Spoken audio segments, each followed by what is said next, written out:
Hello everyone, welcome to our channel Padhai hub by Alpana ma'am. आज हम अपना फिजिकल एजुकेशन का चैप्टर नंबर 9 कंटिन्यू करने जा रहे हैं। चैप्टर नंबर 9 का हमारा एक वीडियो पहले हो चुका है, तो अगर आपने वो नहीं देखा है तो पहले आप उसे गो थ्रू करिए। चैप्टर नंबर 9 की अगर हम बात करें तो चैप्टर नंबर 9 था हमारा साइकोलॉजी एंड स्पोर्ट्स। तो साइकोलॉजी एंड स्पोर्ट्स की अगर मैं बात करूं तो मैंने आपको पहले भी बताया था साइकोलॉजी क्या होती है।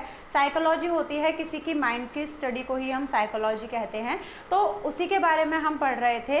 आज हम पढ़ेंगे यहाँ पर पर्सनालिटी के बारे में। इससे प्रीवियस वीडियो में भी हमने पर्सनालिटी और पर्सनालिटी के डायमेंशंस के बारे में पढ़ा था, क्योंकि यहाँ पर जब हम किसी पर्सन की पर्सनालिटी की बात करते हैं तो वहाँ पर बहुत सारे ऐसी चीज़ें होती हैं जिनको हमें देखना पड़ता है। मतलब there is a combination of lots of dimension for a successful personality. उसके बाद अब हम बात करते हैं पर्सनालिटी में और अलग अलग लोगों ने पर्सनालिटी को किस किस तरीके से डिफाइन किया है। तो चलिए आज हम देखेंगे type of personality. Type of personality में अगर मैं बात करूं तो psychologist have divided the personality into 4 types. जो साइकोलॉजिस्ट होते हैं उन्होंने पर्सनैलिटी को 4 टाइप्स में डिवाइड किया है। Type A, type B, type C and type D. Okay, चलिए तो देखें चारों पर्सनालिटी में किस तरीके के लोग आते हैं। तो सबसे पहले आता है हमारा टाइप ए। टाइप ए की अगर हम बात करें, वेरी कॉम्पिटिटिव। जो ऐसे पर्सन होते हैं या जिनकी ऐसी पर्सनालिटी होती है वो बहुत ही कॉम्पिटिटिव होते हैं। उसके बाद they are self critical. Self critical मतलब वो अपने ही काम से अगर मैं कहूँ तो उसको बहुत ही क्रिटिसाइज करने वाले या फिर अपने काम से भी सेटिस्फाइड इतना नहीं होते। उनको कुछ ना कुछ नया करने के लिए चाहिए। उसके बाद है usually fall prey to hypertension. बहुत जल्दी हाइपरटेंशन में आ जाते हैं, बहुत जल्दी हाइपर हो जाते हैं, बहुत जल्दी इन लोगों को गुस्सा आ जाता है। And prone to hurt element. Prone to hurt element मतलब ऐसे लोगों को दिल से रिलेटेड, जो हर्ट से रिलेटेड जो प्रॉब्लम्स है, जो बीमारियां हैं, उनको होने का खतरा बहुत ही ज़्यादा रहता है। उसके बाद आता है हमारा टाइप बी। टाइप बी के लोग कैसे होते हैं? Easy going and patience. मतलब ऐसे लोग बहुत ही इजी गोइंग होते हैं, ठीक है, बहुत ही सेटिस्फाइड होते हैं, बहुत ही पेशेंस होता है ऐसे लोगों में। उसके बाद आता है सेटिस्फाइड विद देयर लिव्स। अपनी इनकी जो भी लाइफ है उससे बहुत ही सेटिस्फाइड रहते हैं और ऐसे ही लोगों को सक्सेसफुल पर्सन इन लाइफ कहा जाता है। उसके बाद यहाँ पर दे रखा है third type C. Type C के लोग जो होते हैं unable to express their emotion. ये लोग अपने इमोशन को एक्सप्रेस करने में अनेबल होते हैं। अपने इमोशंस को ये लोग अच्छे तरीके से एक्सप्रेस नहीं कर पाते, स्पेशली एंगर। ठीक है, तो जब इन लोगों को गुस्सा आता है तो ये लोग क्या करते हैं, ये लोग अलग रहना या फिर अकेला रहना पसंद करते हैं। और इस तरीके के लोगों को मतलब प्लीज़ करना चाहता है। प्लीज़ का मतलब इन लोगों को चाहिए कि हर कोई पर्सन इनके बारे में इनसे पूछे, इनको प्लीज़ करे, इनके आसपास रहे। तो इस तरीके के पर्सन होते हैं ये। उसके बाद even deny their own needs. कभी कभी या अपनी नीड्स को भी, जैसे कि अगर बाई चांस इनको कुछ चाहिए और अगर आपने पूछा कि आपको ये चीज़ चाहिए तो ये अपनी नीड्स को, अपनी ज़रूरतों के लिए भी क्या कर देते हैं, डिनाई कर देते हैं कि मुझे नहीं चाहिए। उसके बाद आता है आपका loneliness begins at an early age. ऐसे बच्चे या ऐसे टाइप के लोग, ऐसी पर्सनालिटी के लोग अकेला रहना ही बहुत अर्ली एज, मतलब बहुत ही कम एज से ये लोग अकेला रहना स्टार्ट कर देते हैं या फिर इनको एक तरीके से अकेला रहना ही पसंद होता है। And risk of cancer. तो ऑब्वियस सी बात है, जो लोग अकेले रहते हैं, अपने इमोशंस को दूसरों के साथ शेयर नहीं करते, तो वो लोग क्या है भाई, अपने अंदर ही अंदर कुछ ना कुछ सोचते रहते हैं। आप अगर अपने इमोशंस को औरों से शेयर नहीं करोगे तो ऑब्वियस सी बात है आप उनके बारे में ज़्यादा सोचोगे। तो यहाँ पर क्या है, रिस्क ऑफ कैंसर। जो यहाँ पर जो कैंसर का रिस्क है वो बहुत ही ज़्यादा बढ़ जाता है। उसके बाद हम बात करते हैं टाइप डी की। टाइप डी में किस तरीके की पर्सनैलिटी आती है? Don't share their emotion because of the fear of rejection. यहाँ पर जो ऊपर वाले पर्सन थे वो स्पेशली एंगर को, इमोशन को शो नहीं करते थे, बट ये वाले जो लोग हैं टाइप डी के, ये अपना कोई भी इमोशन, जैसे कि कोई सजेशन है या फिर किसी को कोई बात कहनी है, तो ये लोग क्या करते हैं, ये अपने इमोशंस को शो ही नहीं करते, क्योंकि इनको डर लगता है सामने वाला उसे रिजेक्ट कर देगा या फिर सामने वाला उसका मजाक उड़ाएगा। ठीक है, तो इस डर की वजह से ये क्या करते हैं, उस फियर की वजह से अपने इमोशंस को एक्सप्रेस ही नहीं करते। उसके बाद आता है risk of pre mature death. ऐसे लोग क्या है, ऐसे लोगों की प्री मैच्योर, समय से पहले डेथ होने के चांसेस बहुत ज़्यादा रहते हैं। And poor quality of life. देखिए प्री मैच्योर डेथ का तो रिस्क है ही है, बट ऑब्वियस सी बात है जब आप अपने कोई भी इमोशन, भाई जब तक आप उसे दूसरों से नहीं करोगे तब तक आपका मन हल्का नहीं होगा। और ऑब्वियस सी बात है अगर हम किसी भी तरीके का इमोशन शेयर नहीं करेंगे because of the fear of rejection, मतलब इस डर की वजह से कि और लोग मजाक उड़ाएंगे या फिर हमारा जो भी आइडिया है वो रिजेक्ट ना हो जाए, तो इस तरीके की लाइफ बहुत ही पुअर क्वालिटी की लाइफ मानी जाती है। ओके चलिए, तो ये तो जो हमारे टाइप थे वो किसके अकॉर्डिंग थे, साइकोलॉजिस्ट के अकॉर्डिंग। अब हम पढ़ते हैं नेक्स्ट, जो कि मोस्टली आपके एग्जाम्स में आता है क्वेश्चन। आपको यहाँ पर जो ये मैंने दे रखा है क्लासिफिकेशन बाय C.G. जंग, तो ये वाला जो ये आपको शॉर्ट क्वेश्चन में आपको मिल जाता है 1 मार्क्स के क्वेश्चन में। और ये वाला जो आपको दे रखा है विलियम हर्बर्ट शेल्डन, इसको W.H. शेल्डन के नाम से भी जानते हैं, तो ये वाला क्वेश्चन आपको ऑलमोस्ट 3 मार्क्स में मिल जाता है। ओके, तो ये वाले 2 टॉपिक हमारे बहुत ही इंपॉर्टेंट हैं, बट है तो सारे पर्सनालिटी से रिलेटेड ही, तो वो स्पेशली आपसे पूछेंगे कि W.H. शेल्डन के अकॉर्डिंग पर्सनालिटी को एक्सप्लेन करिए या क्लासीफाई करिए, या फिर C.G. जंग के अकॉर्डिंग, उसमें से आपको कोई भी एक पूछ लेंगे, इंट्रोवर्ट, एक्सट्रोवर्ट, एम्बिवर्ट। तो चलिए देखते हैं इनके अकॉर्डिंग ये पर्सनालिटीज में क्या क्या होता है। तो सबसे पहले classification by William Herbert Sheldon. अब W.H. शेल्डन के अकॉर्डिंग इन्होंने कैसे इसको क्लासिफाई किया था पर्सनालिटी को, सबसे पहले इन्होंने देखिए 3 कैटेगरी में इनको डिवाइड किया था, एंडोमॉर्फ, मेसोमॉर्फ, एक्टोमॉर्फ। एंडोमॉर्फ जो पर्सन होते हैं, short arm and legs, round physique, ऐसे जो लोग होते हैं वो शॉर्ट एंड शाउट होते हैं, मतलब हाइट उनकी थोड़ी सी कम होती है बट अच्छे खासे मस्कुलर, मतलब राउंडेड बॉडी होती है, थोड़े से हाइट कम होती है और थोड़े से हेल्दी होते हैं। उसके बाद शॉर्ट आर्म्स एंड लेग्स, इनकी जो लिम्स हैं, आर्म्स और लेग्स हैं, वो कैसी होती है, शॉर्ट होती हैं।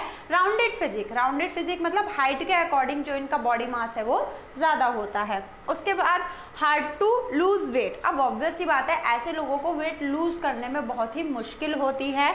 अंडर डेवलप्ड मसल, इनकी अंडर डेवलप्ड मसल होती है। अंडर डेवलप्ड मसल मतलब मैंने अभी कहा कि हाइट इनकी ज़्यादा नहीं होती, तो ऑब्वियस सी बात है इनकी जो मसल्स है वो क्या होती हैं, अंडर डेवलप्ड होती हैं। उसके बाद capacity for high fat storage, इनकी मसल्स में जो कैपेसिटी होती है वो हाई फैट स्टोरेज की होती है, जिससे कि इनकी मसल्स में ज़्यादा से ज़्यादा फैट स्टोर होता है और उसकी वजह से ये मोटे या फैटी दिखने लगते हैं। उसके बाद ऐसे लोग जो होते हैं वो बहुत ही जल्दी ओबेसिटी की कंडीशन में आ सकते हैं अगर ये लोग अपना प्रॉपर बैलेंस डाइट का या फिर एक्सरसाइज का ध्यान ना रखें तो।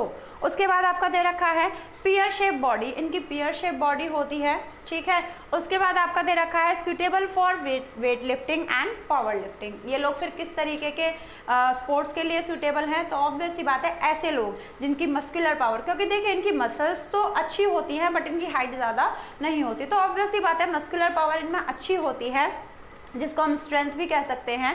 तो इसकी वजह से ये लोग वेट लिफ्टिंग और पावर लिफ्टिंग के लिए, ऐसी पर्सनालिटी के लोग एंडोमॉर्फ वाले, वो ज़्यादा सुटेबल रहते हैं। ओके, नेक्स्ट दे रखा है हमारा मेसोमॉर्फ। मेसोमॉर्फ क्या होता है, बैलेंस बॉडी कंपोजिशन, इनका जो बॉडी कंपोजिशन है बहुत ही बैलेंस होता है, मतलब एक तरीके से अगर हम कहें बेस्ट स्पोर्ट्स पर्सन की जो फिजिक है वो मेसोमॉर्फ ही होनी चाहिए। मेसोमॉर्फ का मतलब इनका जो भी बॉडी कंपोजिशन है वो बहुत ही बैलेंस वे में होता है, हाइट, पर्सनालिटी, वेट, मास कंपोजिशन, सब कुछ। ओके चलिए, rectangular shape body, rectangular shape मतलब हाइट, वेट सब बिल्कुल प्रोपोर्शनेट होता है।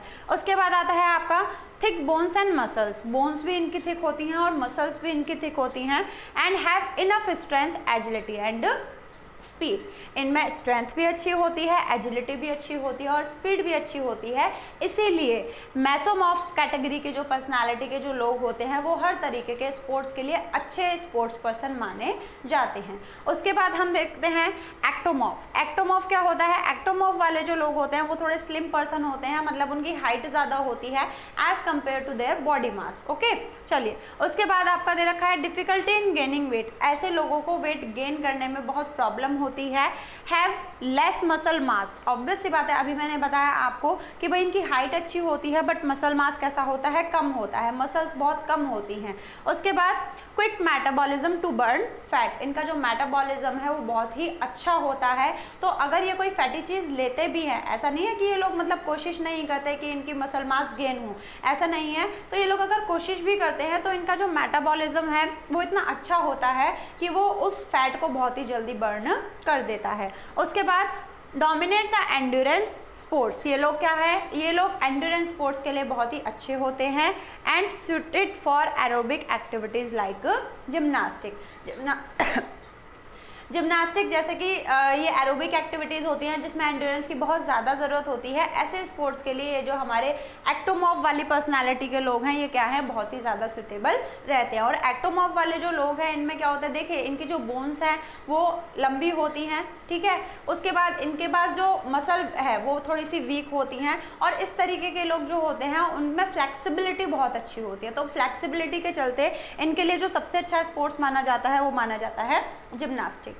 उसके बाद हम बात करते हैं क्लासिफिकेशन बाय सीजी जंग। अभी मैंने आपको बताया सीजी जंग के अकॉर्डिंग इन्होंने किस तरीके से पर्सनालिटी को क्लासीफाई किया है वो हम देखते हैं। तो यहाँ पर देखिए इन्होंने भी 3 कैटेगरी में उसको क्लासीफाई किया है, introvert, extrovert, ambiverts. Okay, introvert कौन से होते हैं, देखिए shyness, talkless, self centred, unable to adjust easily in society, very sensible and future oriented. ऐसे लोग बहुत ही शाय रहते हैं, कम बोलना पसंद करते हैं, नॉर्मली अपनी सोसाइटी में बहुत ही कम एडजस्ट हो पाते हैं, मतलब अकेला ही रहना पसंद करते हैं, सेल्फ सेंटर्ड होते हैं, खुद में रहना पसंद करते हैं, वेरी सेंसिबल, बहुत ही सेंसिबल होते हैं, और उसके बाद फ्यूचर ओरिएंटेड, अपने फ्यूचर को लेकर बहुत ही ज़्यादा ओरिएंटेड रहते हैं, मतलब उस पर अपने फ्यूचर पर कि हमें कुछ करना है या फिर मतलब औरों के बातों में आने की बजाय, औरों के साथ उठने बैठने की बजाय ये अपने फ्यूचर में ही ज़्यादा ओरिएंटेड, मतलब उसी को ज़्यादा सोचते रहते हैं कि हमें आगे कैसे डेवलप करें।